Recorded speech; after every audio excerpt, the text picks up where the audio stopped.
Shalom Bapak Ibu Saudara, jemaat yang dikasihi oleh Tuhan. Bersyukur pada hari ini kita boleh bersama kembali untuk beribadah kepada Dia, Allah kita. Saat ini sebelum kita mulai ibadah kita, saya mengajak kita untuk bersama-sama persiapkan diri kita. Kita tenangkan hati kita di hadapan Tuhan. Kita bersaat teduh di hadapannya.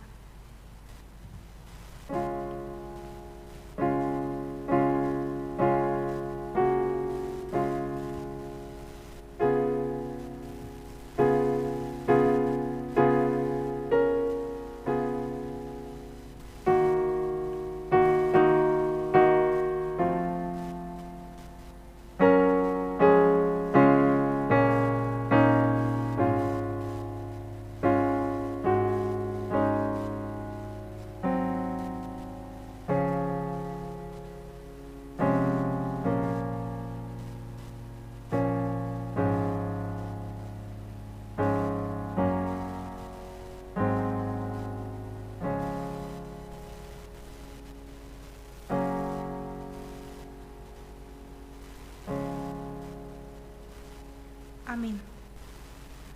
Bapak Saudara, saat ini mari kita bersama-sama memulai ibadah kita.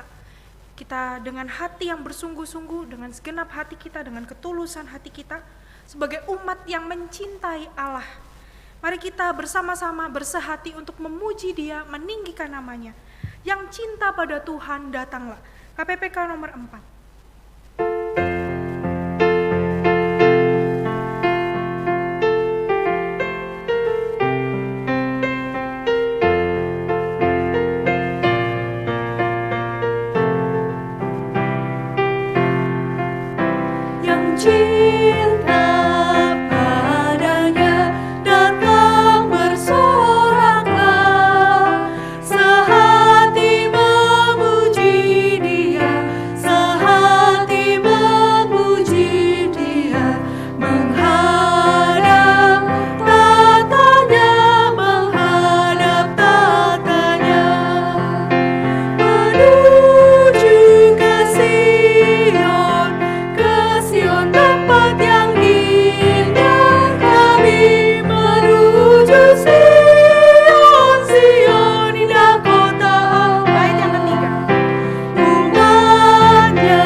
Selamat pagi jemaat yang dikasihi Tuhan, Shalom. Kebaktian ini berlangsung dalam pernyataan iman bahwa pertolongan kita adalah di dalam nama Tuhan yang menjadikan langit dan bumi, yang kasih setianya sampai selama-lamanya. Kasih karunia dan damai sejahtera dari Allah Bapa kita dan Tuhan Yesus Kristus menyertai kita. Amin.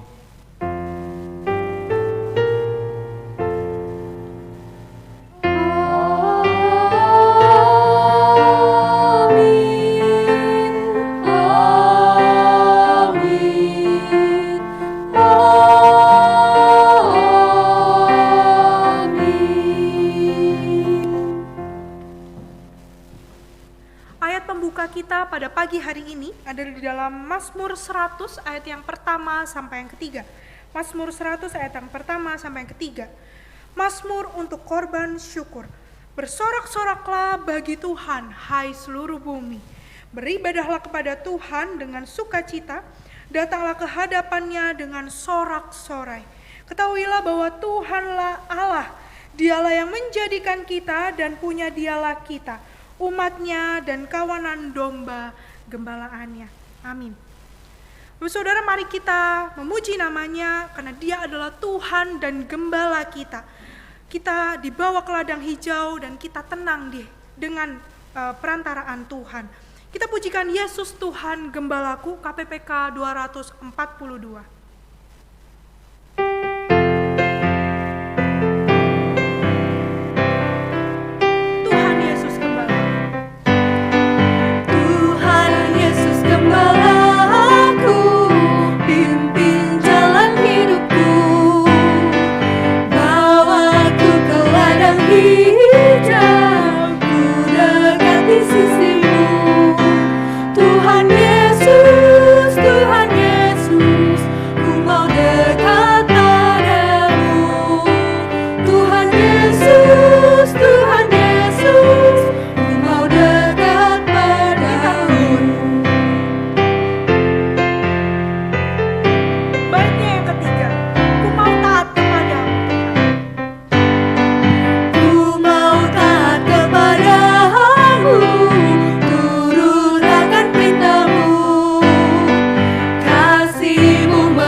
Saat ini saya mengajak kita untuk merendahkan diri kita dan memohon pengampunan dosa kepada Tuhan.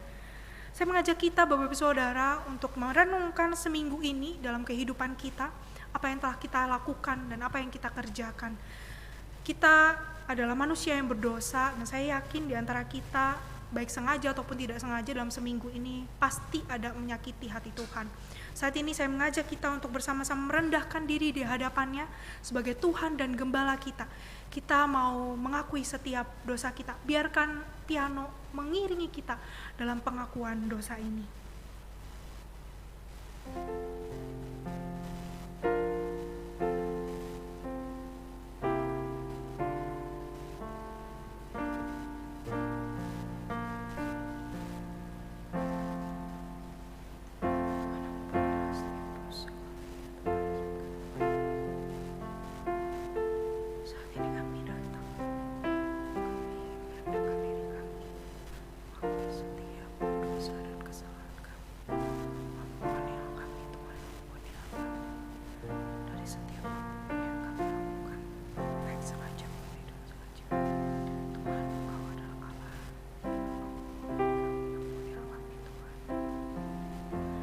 Bersyukur kami punya Allah yang mengasihi kami.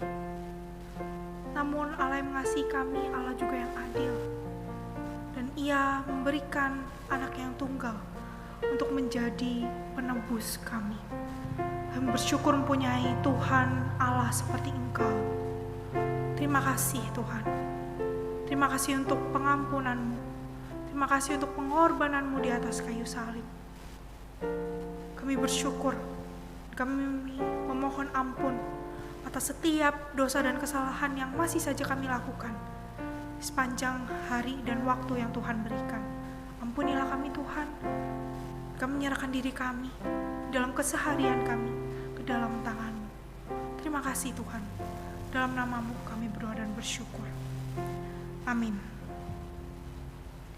Karena kita manusia berdosa, namun Ia telah memberikan anak yang tunggal untuk menebus setiap dosa kita, Bapak Saudara. Mari kita mengucap syukur kepada Dia, dan kita memberikan penghormatan kita, karena kita yang sebenarnya tak layak, namun Ia layakkan. KPPK nomor 314, penghormatanku.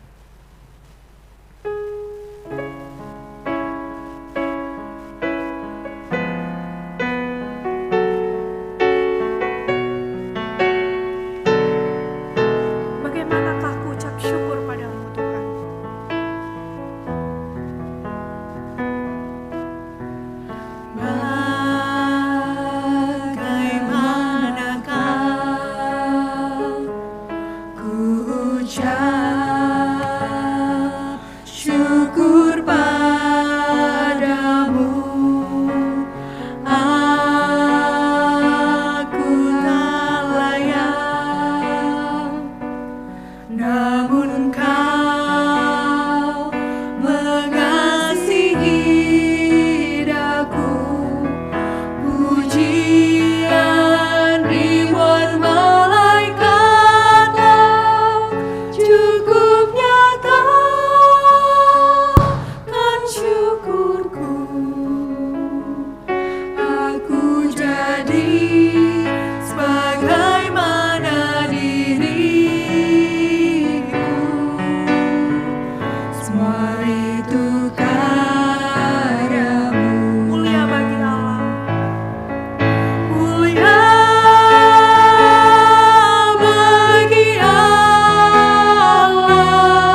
ayat yang pertama sampai yang kedua. Roma 12 ayat yang pertama sampai yang kedua. Karena itu saudara-saudara, demi kemurahan Allah aku menasihatkan kamu, supaya kamu mempersembahkan tubuhmu sebagai persembahan yang hidup, yang kudus, dan yang berkenan kepada Allah. Itu adalah ibadahmu yang sejati. Janganlah kamu menjadi serupa dengan dunia ini, tetapi berubahlah oleh pembaruan budimu, sehingga kamu dapat membedakan manakah kehendak Allah, apa yang baik, yang berkenan kepada Allah, dan yang sempurna. Mari sebelum kita mendengarkan firman-Nya, kita persiapkan hati kita. Kita pujikan Yesus, ku cintamu. KPPK 311.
dengan tema persembahan harta dan persembahan yang hidup. Saya persilahkan.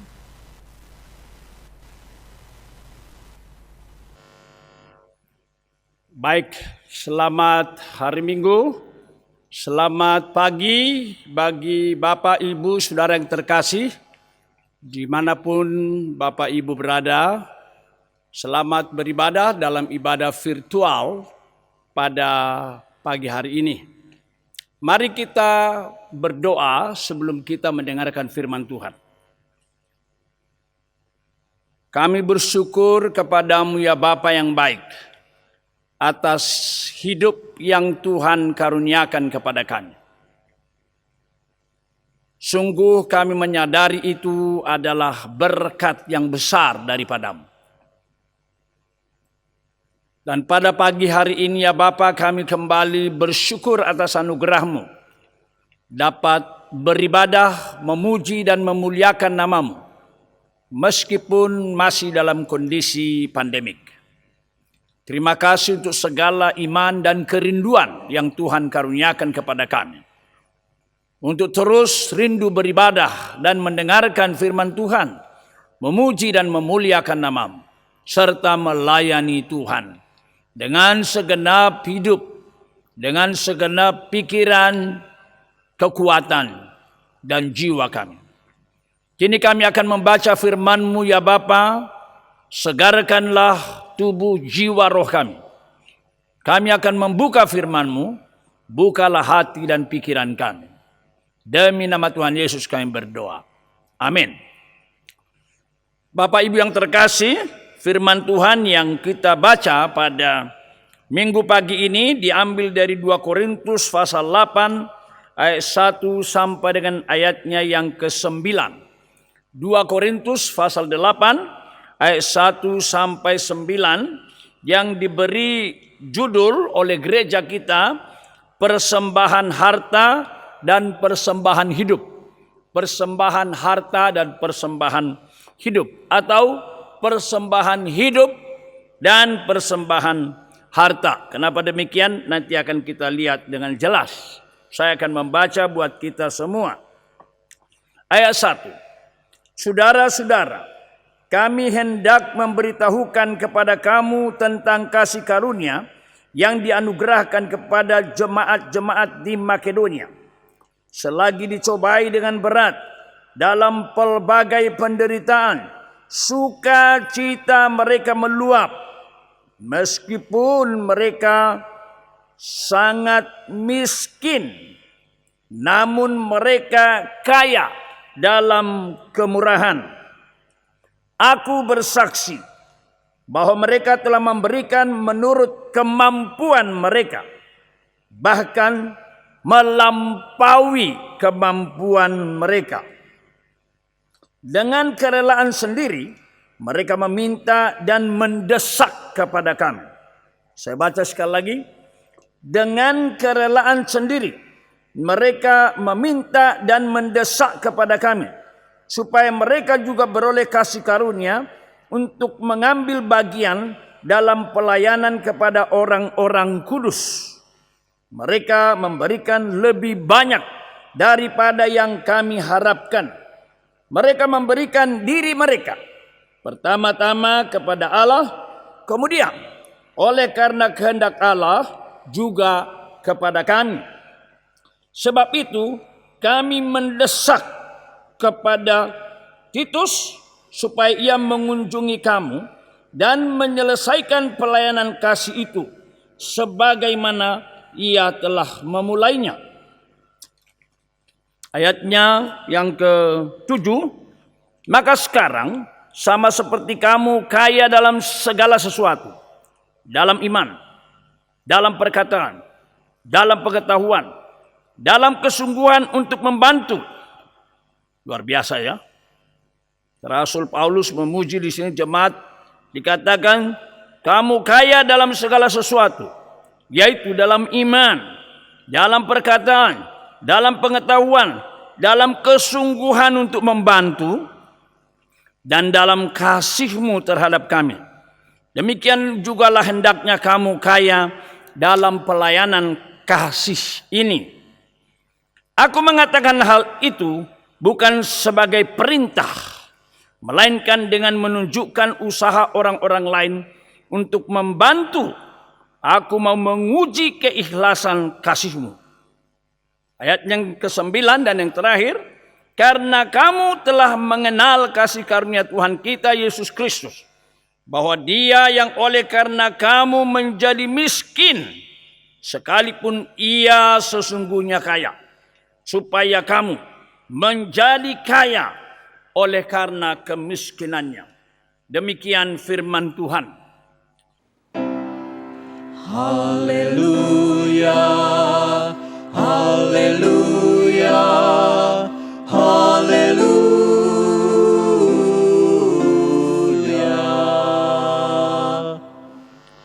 Saudara-saudara yang terkasih, kita sungguh bersyukur untuk hidup kita. Sungguh sangat bersyukur, terutama di masa pandemik ini. Mengapa saya katakan terutama? Ada kata terutama.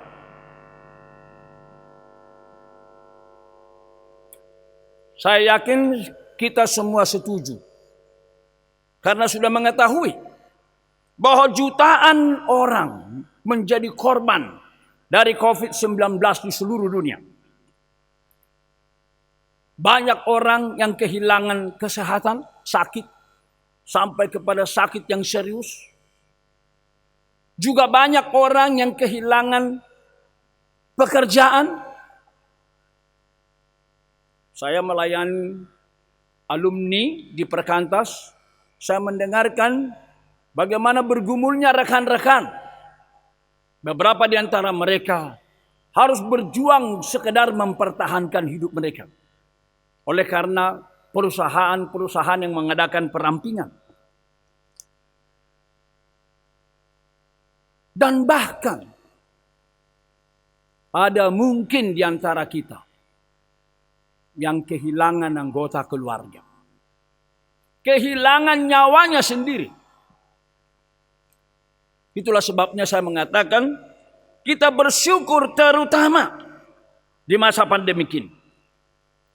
Mengapa kita masih menikmati hidup ini? Apakah karena kekuatan dan kemampuan kita menjaga diri dengan protokol kesehatan? Tentu semua itu penting dan harus kita lakukan. Itulah sebabnya tadi waktu saya ketemu dengan Bapak Rudi di ruangan sana, saya berkata, "Bapak siapa? Mohon maaf saya tidak bisa mengenali." Saya berkata begitu. Oh iya, itulah kondisi kita. Saya pun pakai masker juga, Bapak juga, Ibu yang satu lagi juga.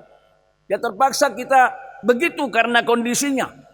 Biasanya kita bersalaman, bahkan mungkin ada yang berpelukan bagi kawan lama yang lama tidak ketemu. Tapi jujur saja, dengan anak saya nomor 2 yang baru menikah 2 minggu lalu, ketika dia datang ke rumah kemarin, saya tidak ada salam. Salamnya ya salam seperti salam gaya Jepang itu.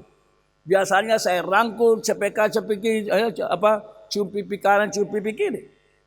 Tetapi kondisi membuat demikian. Jadi itu semua kita lakukan demi protokol kesehatan. Itu juga sebabnya kita mengadakan ibadah virtual demi mencegah adanya penularan. Sambil tentu kita mengingat Yohanes pasal 4 ayat 22 sampai 24. Ketika Tuhan Yesus tidak mempersoalkan di mana harus beribadah.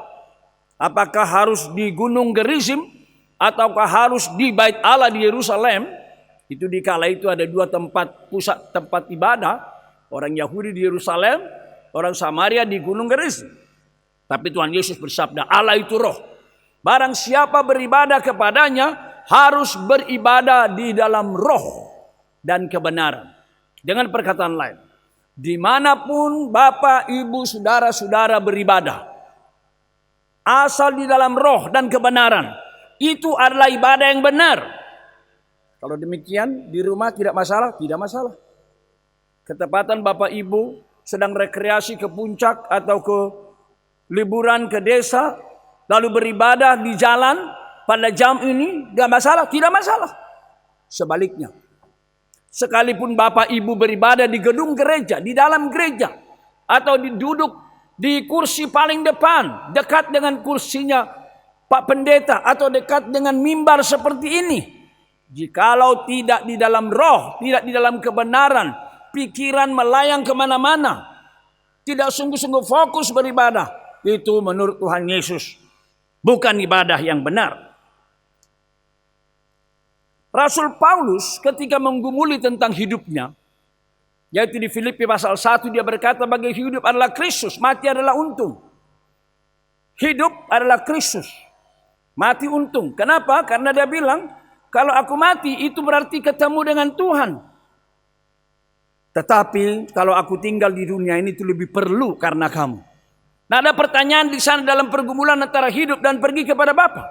Dia bertanya, jadi mana yang harus kupilih? Apakah aku masih hidup atau aku lebih untung pergi, lebih baik? Dia menjawab, aku tidak tahu. Rasul Paulus menjawab, aku tidak tahu. Wo puce tahu. Dengan perkataan lain, hidup kita siapa yang memilih? Tuhan Allah yang menetapkan kapan Rasul Paulus kembali kepada Bapa di surga dan kapan masih terus melayani. Dan di dalam Filipi 1 dia berkata, dalam hal ini aku yakin aku masih tinggal bersama-sama dengan kamu, supaya imanmu lebih kuat, kemegahanmu dalam Kristus makin besar karena aku. Puji Tuhan, saya senang dengan kalimat itu. Hidup saya membuat imanmu bertambah teguh, kebanggaanmu dalam Kristus makin kuat, luar biasa.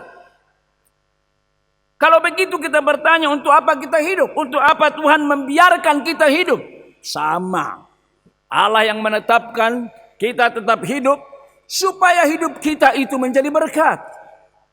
Saya teringat lagu yang sempat viral yang dinyanyikan oleh Menteri Kesehatan Bapak Terawan. Hidup ini adalah kesempatan. Hidup ini untuk melayani Tuhan. Jangan sia-siakan waktu yang Tuhan beri. Hidup ini hanya sementara. Itu aslinya ya. Hidup ini hanya sementara. Oh Tuhan, pakailah hidupku selagi aku masih kuat. Nah itu dia. Kemudian nanti ketika digubah lagu itu, hidup ini adalah kesempatan. Hidup ini untuk melayani Tuhan. Jangan sia-siakan waktu yang Tuhan beri. Hidup ini harus jadi berkat. Jadi kalau kita bertanya untuk apa kita hidup, supaya kita jadi berkat. Itulah sebabnya saya sangat suka dengan tema kita pada minggu pagi ini. Persembahan hidup dan persembahan harta. Persembahan harta dan persembahan hidup. Mengapa kita melihat dari jemaat Makedonia? Karena jemaat Makedonia memang sangat terkenal, sangat dipuji oleh Rasul Paulus. Di Yunani, saya bersyukur saya telah mengunjungi tempat ini tahun 2003, tapi sayang saya tidak sempat sampai ke daerah Tesalonika. Meskipun sebenarnya tidak terlalu jauh, tapi karena pelayanan padat waktu itu di Athena, jadi tidak sempat ke sana. Kalau kita lihat di Makedonia, ada 3 yang dicatat di sana yang sangat terkenal. Ya, ada Tesalonika, ada Korintus, dan ada juga maksud saya Filipi, ada Berea. Ya, Filipi, Tesalonika, dan Berea. Dan kalau kita baca bagaimana Rasul Paulus tiba sampai ke Makedonia, itu bisa kita baca di Kisah Rasul pasal 16. Sebenarnya kalau kita lihat, Rasul Paulus masih ingin dari Misia ke Bitinia. Kalau kita baca nanti itu, tapi meskipun strategi Rasul Paulus supaya lebih semua Asia diselesaikan pelayanan, maka urutannya dia mau ke utara. Tapi dikatakan saya roh Yesus, roh kudus mencegah. Lalu kemana dibawa? Ke Makedonia. Nah tidak heran kalau jemaat Makedonia adalah jemaat yang bertumbuh, berkembang luar biasa. Di dalam surat ke Tesalonika, Rasul Paulus berkata, imanmu buahnya bukan saja menyebar ke seluruh provinsi Makedonia, tapi juga sampai kepada provinsi Akhaya, yaitu di selatannya. Luar biasa buahnya. Mereka dalam keadaan kesulitan, mereka dalam penderitaan, namun mereka imannya bertumbuh, buahnya berkembang. Itulah sebabnya sangat baik kalau kita belajar tentang persembahan yang benar melalui jemaat ini. Karena dia dijadikan Alkitab sebagai teladan, contoh bagi kita. Pertama, kita melihat di sini, persembahan yang benar itu, persembahan yang sejati itu adalah ketika kita mempersembahkan pertama-tama hidup kita, diri kita kepada Tuhan. Makanya temanya persembahan harta, persembahan dan persembahan hidup. Saya setuju. Dan itulah yang dikatakan tadi di ayatnya yang kelima. Mereka memberikan lebih banyak daripada yang kami harapkan. Mereka memberikan diri mereka. Pertama-tama kepada Allah. Kemudian oleh karena kehendak Allah juga kepada kami. Mereka memberikan diri mereka. Hidup mereka. Inilah persembahan yang benar.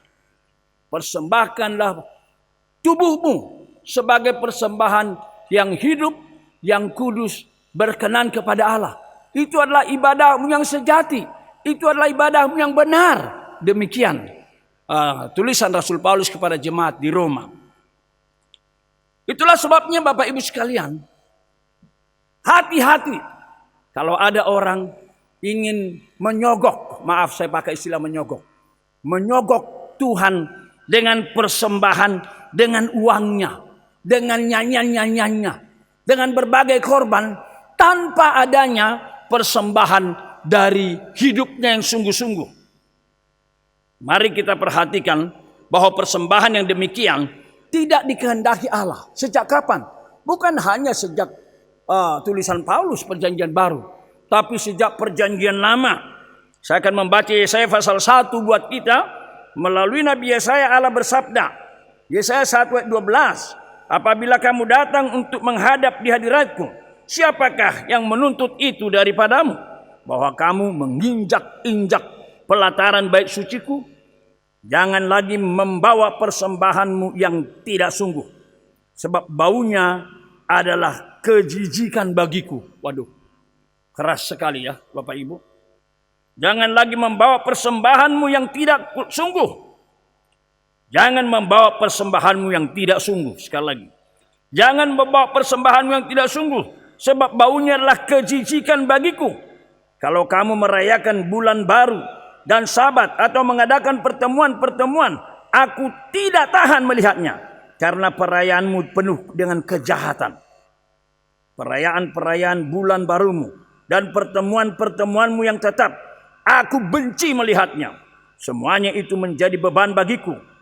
Apabila kamu menadahkan tanganmu untuk berdoa, aku akan memalingkan mukaku. Bahkan sekalipun kamu berkali-kali berdoa, aku tidak akan mendengarkannya. Mengapa Bapak Ibu? Sebab tanganmu penuh dengan darah. Demikian firman Tuhan. Jadi hati-hati, jangan asal memberikan persembahan. Ketika pagi ini gereja kita menetapkan tentang konsep persembahan, maka kita harus hati-hati. Dikatakan di sini, persembahan yang benar, yang sejati adalah persembahan yang keluar dari diri sendiri dulu. Diri yang tulus, diri yang sungguh. Itulah yang dilakukan jemaat Makedonia. Itu yang pertama. Yang kedua kita pelajari adalah mempersembahkan dari kekurangan mereka. Sekali lagi, mempersembahkan persembahan bukan dari kelebihan, bukan dari kelimpahan, tapi dari kekurangan. Bahkan dikatakan di sini tadi kita baca, dari hidup yang menderita, banyak kesulitan. Mari kita perhatikan, kita baca ayatnya yang kedua. Selagi dicobai dengan berat dalam pelbagai penderitaan, sukacita mereka meluap. Meskipun mereka sangat miskin, namun mereka kaya dalam kemurahan.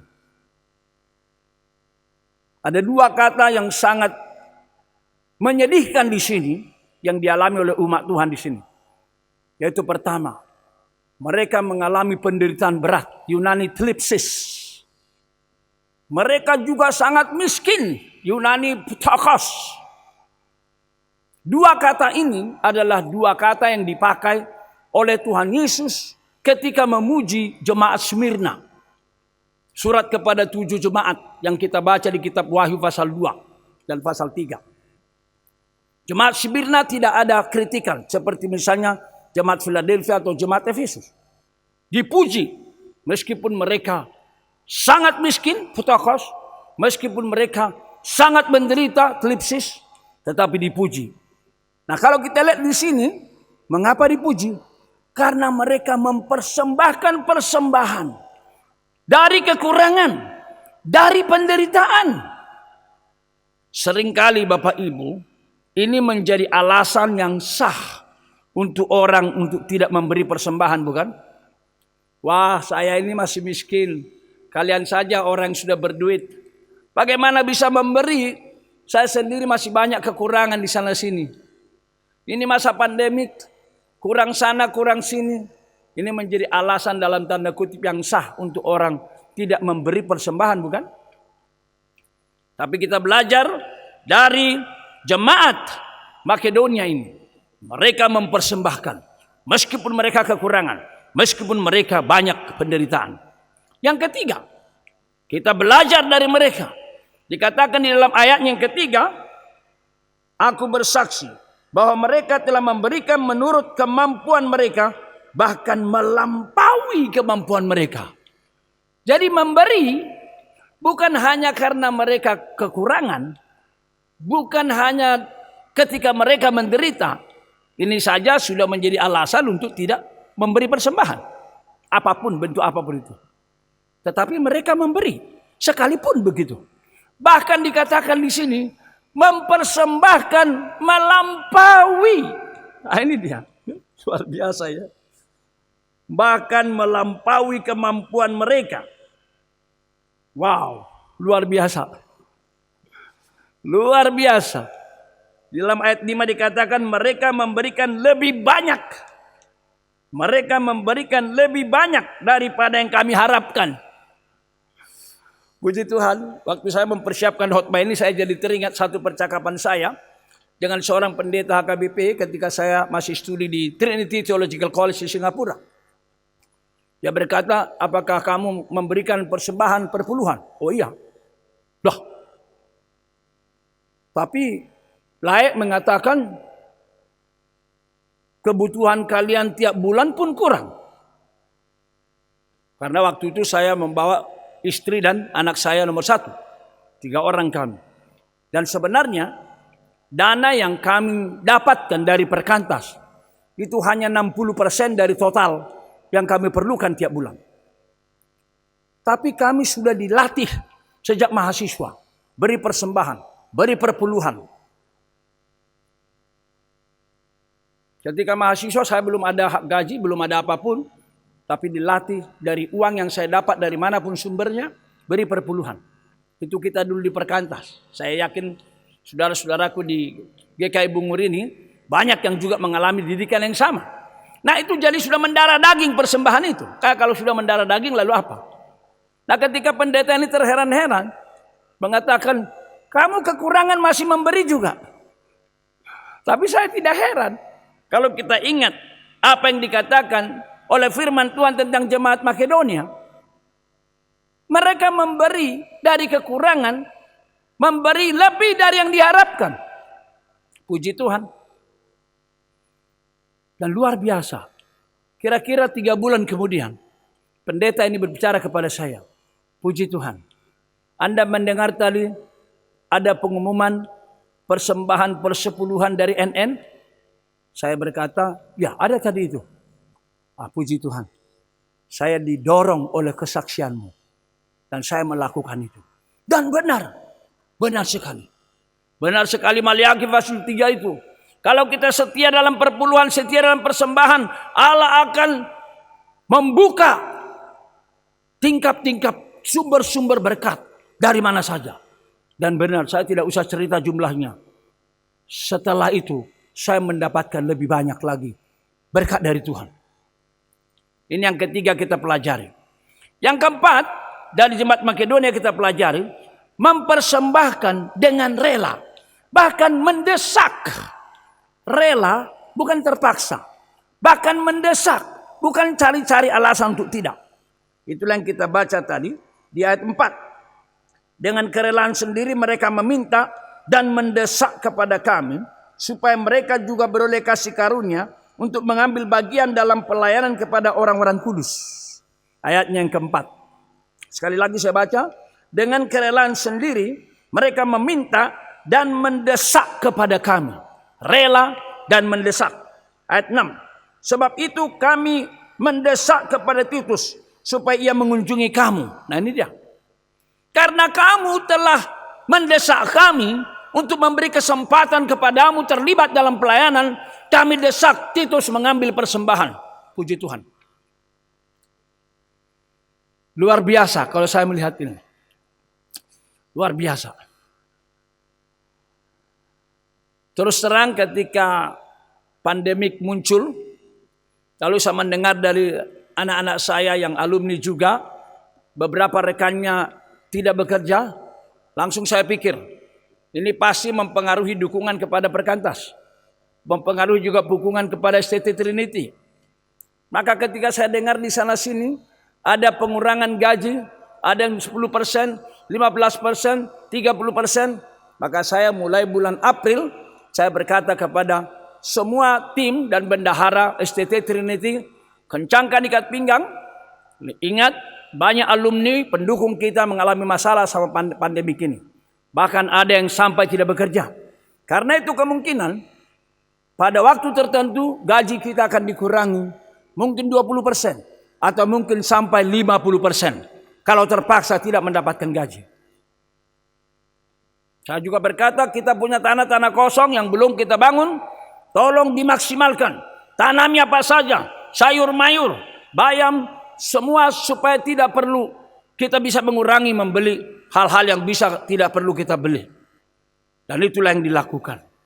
Tapi puji Tuhan, sampai sekarang kami tidak pernah mengurangi gaji. Kenapa demikian? Luar biasa. Beberapa adik-adik alumni, rekan-rekan alumni, malah di masa pandemi ini bertanya, Bang, boleh tahu nomor rekening SCT? Bagaimana kondisi SCT? Kami mau mendukung, kami tergerak. Wow, puji Tuhan. Puji Tuhan, ada orang-orang Makedonia seperti ini, di masa ini, rela dan mendesak untuk memberi persembahan dan mendukung. Ini yang keempat. Dan yang kelima serta yang terakhir yang perlu kita pelajari dari Makedonia adalah apa? Mereka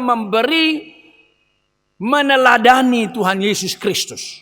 Sekali lagi, mereka meneladani Tuhan Yesus Kristus. Ayat 9. Karena kamu telah mengenal kasih karunia Tuhan kita Yesus Kristus, bahwa Dia yang oleh karena kamu menjadi miskin, sekalipun Ia kaya, supaya kamu menjadi kaya oleh karena kemiskinannya. Apa artinya ini?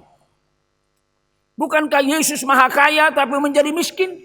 Bukankah Yesus itu adalah hidup itu, Allah yang maha kuasa, tapi masuk ke dalam dunia, menjadi manusia, menjadi rendah bagaikan, bahkan lebih rendah dari manusia biasa, mengambil rupa budak, akhirnya mati di kayu salib demi saudara dan saya. Merenungkan itu, apalagi yang bisa kita tahan dalam hidup kita? Jikalau Tuhan Yesus, Tuhan kita, teladan hidup kita, dari yang maha kaya menjadi miskin, dari yang maha kuasa mau menjadi budak, lebih rendah daripada kita. Apakah itu tidak seharusnya mengilhami, mendorong kita mengikuti teladannya? Mempersembahkan karena mereka meneladani Yesus Kristus. Dikatakan, karena kamu, Dia yang kaya menjadi miskin, supaya kamu yang miskin diperkaya. Luar biasa. Biarlah kelima hal ini menjadi milik Bapak, Ibu, Saudara-saudara, GKI Bungur, dan siapapun yang mendengarkan firman Tuhan ini. Persembahkanlah persembahan harta dan yang persembahan hidup. Dari persembahan hidup dan diri, meskipun mengalami kekurangan, mempersembahkan lebih dari kemampuan, mempersembahkan dengan kerelaan dan mendesak karena meneladani kasih Kristus. Kenalilah kasih Kristus. Alamilah kasih Kristus. Teladanilah kasih Kristus. Jika demikian, mungkin ada di antara kita yang bertanya, apa yang saya harus kerjakan? Sebenarnya sudah jelas. Sangat jelas. Persembahkan yang terbaik kepada Tuhan. Karena pertama, Tuhan Yesus telah mempersembahkan lebih dahulu yang terbaik. Yang kedua, persembahkan persembahan yang terbaik kepada Tuhan. Karena apa? Itulah teladan Tuhan Yesus. Ikuti teladannya. Bangun terus semangat mempersembahkan. Dan yang terakhir, jikalau sungguh-sungguh Anda mengenali kasih itu, persembahkanlah persembahan yang terbaik. Karena apa? Pekerjaan Tuhan sangat memerlukan dukungan Anda, persembahan Anda, dalam bentuk apapun itu. Doa, diri, dana, bentuk apa saja, persembahkan. Dan itulah persembahan yang berkenan kepada Tuhan. Kiranya nama Tuhan Yesus dipermuliakan. Hidup kita yang terus dijaga Tuhan, dipelihara Tuhan dalam masa pandemi ini. Hidup kita tetap menjadi berkat. Amin. Mari kita berdoa. Bapa di dalam surga, kami sungguh mengucap syukur kepadamu karena kami boleh mendengarkan firman Tuhan. Kami boleh melihat teladan yang nyata dari umat Tuhan di Makedonia. Bagaimana mereka mempersembahkan diri mereka terlebih dahulu. Dan semua itu mereka lakukan karena mereka mengenal Tuhan, mengalami kasih Tuhan, terkagum-kagum akan kasih Tuhan. Dan mereka ingin mengikuti jejak kaki Tuhan, mempersembahkan yang terbaik. Kiranya gereja Tuhan dan umat Tuhan terus diberkati, karena kami semua hidup dengan benar, beriman dengan benar, beriman dengan sehat. Sehingga benarlah ya Tuhan, kami dipelihara Tuhan tetap hidup di masa pandemik. Ketika banyak orang kehilangan kesehatan, kami sehat. Kehilangan pekerjaan, kami diberi pekerjaan. Kehilangan nyawa, kami masih diberikan hidup. Kiranya semua ini kami lakukan sebagai kesempatan melayani Tuhan. Hidup ini harus menjadi berkat. Berkati jemaat-Mu, berkati hamba-hamba-Mu, gembala, majelis, dan seluruh umat. Demi nama Yesus kami berdoa. Amin. Bapak Ibu Saudara, mari saat ini kita bangkit berdiri. Mari bersama dengan umat di masa lalu, masa kini, dan masa depan kita mengingat pengakuan pada baptisan kita menurut pengakuan iman rasuli. Aku percaya kepada Allah, Bapa yang Maha Kuasa, Khalik langit dan bumi, dan kepada Yesus Kristus, Anaknya yang tunggal Tuhan kita, yang dikandung daripada Roh Kudus, lahir dari anak darah Maria, yang menderita sengsara di bawah pemerintahan Pontius Pilatus, disalibkan, mati, dan dikuburkan, turun dalam kerajaan maut. Pada hari yang ketiga, bangkit pula dari antara orang mati, naik ke sorga, duduk di sebelah kanan Allah, Bapa yang Maha Kuasa. Dan dari sana ia akan datang untuk menghakimi orang yang hidup dan yang mati. Aku percaya kepada Roh Kudus, gereja yang kudus dan am, persekutuan orang kudus, pengampunan dosa, kebangkitan orang mati, dan hidup yang kekal. Amin. Mari saat ini kita juga bersama-sama menundukkan hati kita. Kita akan bersama-sama berdoa syafaat.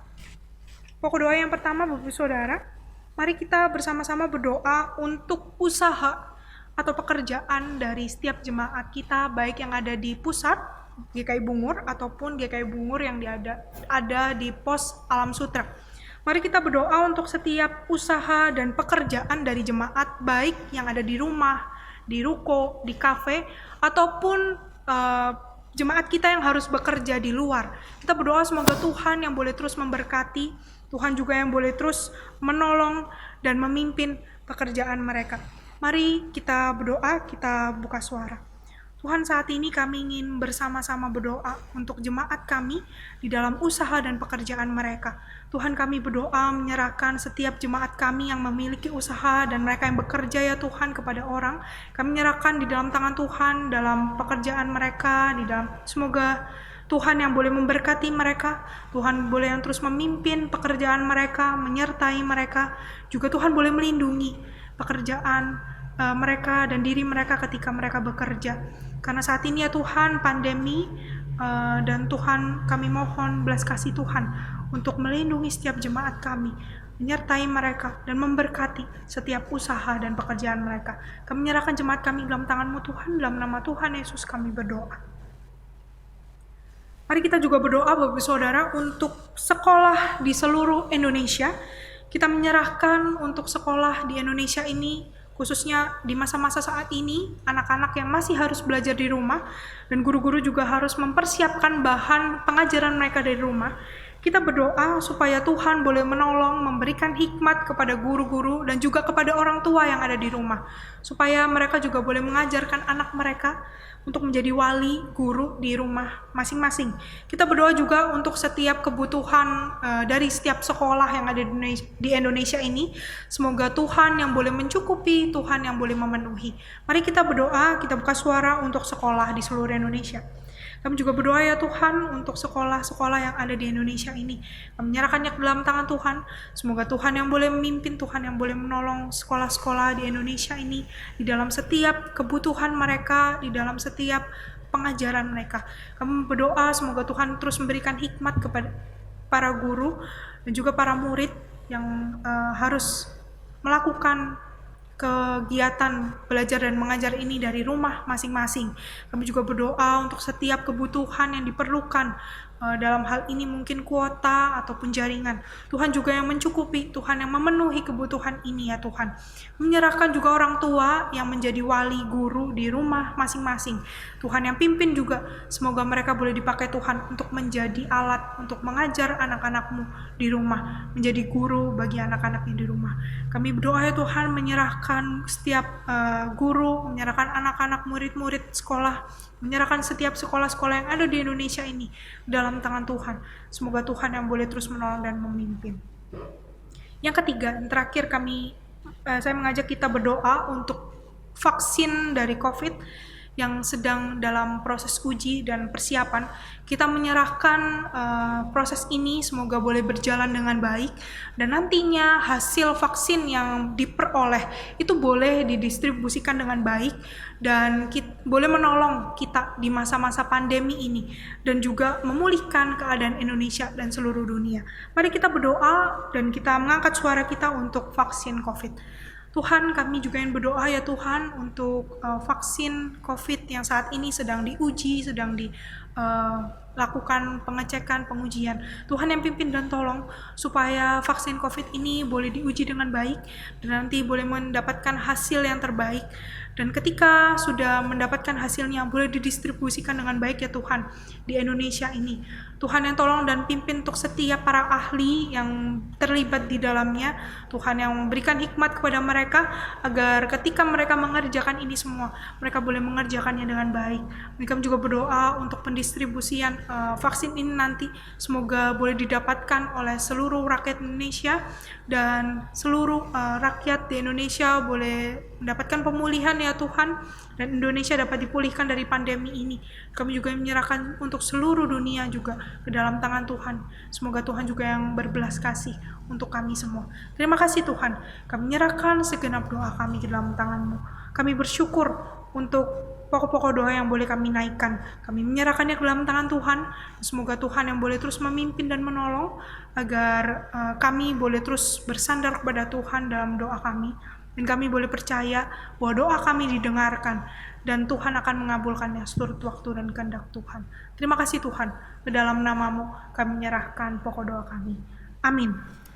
Saat ini kita juga akan memberikan persembahan kita ke hadapan Tuhan, Bapak-Ibu Saudara. Persembahan dapat diberikan melalui QR Code yang akan ditampilkan. Dan ayat persembahan pada pagi hari ini ada dalam Amsal 3 ayat yang ke-9 sampai yang ke-10. Amsal 3, 9 sampai yang ke-10. Muliakanlah Tuhan dengan hartamu dan dengan hasil pertama dari segala penghasilanmu. Maka lumbung-lumbungmu akan diisi penuh sampai melimpah-limpah, dan bejana pemerahanmu akan meluap dengan air buah anggurnya. Bersama dengan memberikan persembahan, mari kita memujikan pujian KPPK nomor 354, Ku bersukacita kerja baginya.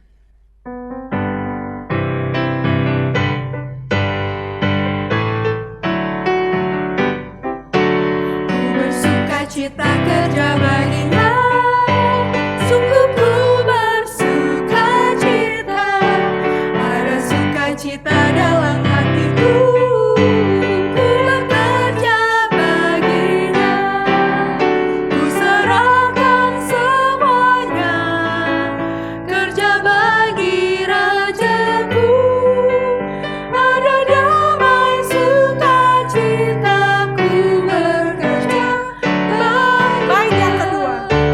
Ku bersukacita kerja baginya, sungguh ku bersukacita, tiap langkahku turut perintahnya dan bekerja baginya, ku serahkan semuanya, kerja bagi Rajaku, ada damai sukacita, ku bekerja baginya. Mari kita berdoa untuk persembahan kita, Bapak Saudara. Kami bersyukur Tuhan untuk berkat dan kasih setia Tuhan yang boleh melimpah di dalam kehidupan kami. Saat ini kami memberikan persembahan kami ya Tuhan, yang juga telah Tuhan berikan pada kami. Kami menyerahkannya dalam tangan Tuhan, ke hadapan Tuhan. Semoga persembahan ini boleh Engkau pakai untuk memperlebar kerajaan-Mu di dunia ini, dan untuk mempermuliakan nama-Mu Tuhan. Kami juga berdoa untuk para majelis diakan penatua yang mengelola keuangan ini.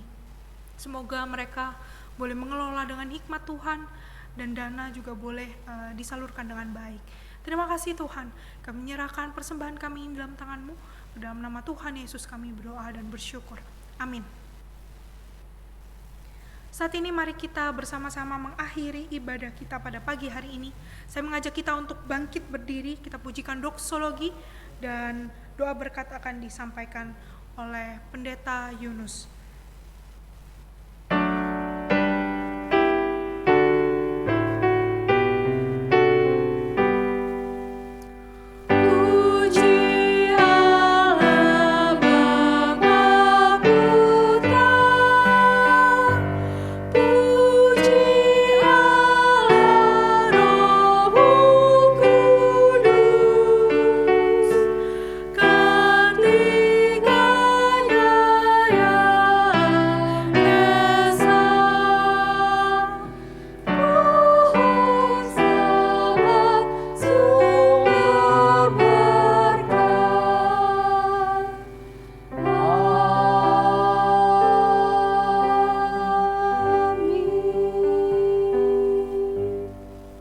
Jemaat yang dikasihi Tuhan, kini tibalah saatnya bagi jemaat untuk diutus menjadi saksi bagi Kristus dan terimalah berkat dari Allah Tritunggal. Kiranya kasih karunia dan damai sejahtera dari Tuhan Yesus Kristus, kasih sayang Allah Bapa yang kekal dan sempurna, kuat kuasa penghiburan dan kekuatan dari Allah Roh Kudus menyertai Bapak Ibu Saudara sekalian, mulai saat ini sampai selama-lamanya. Amin.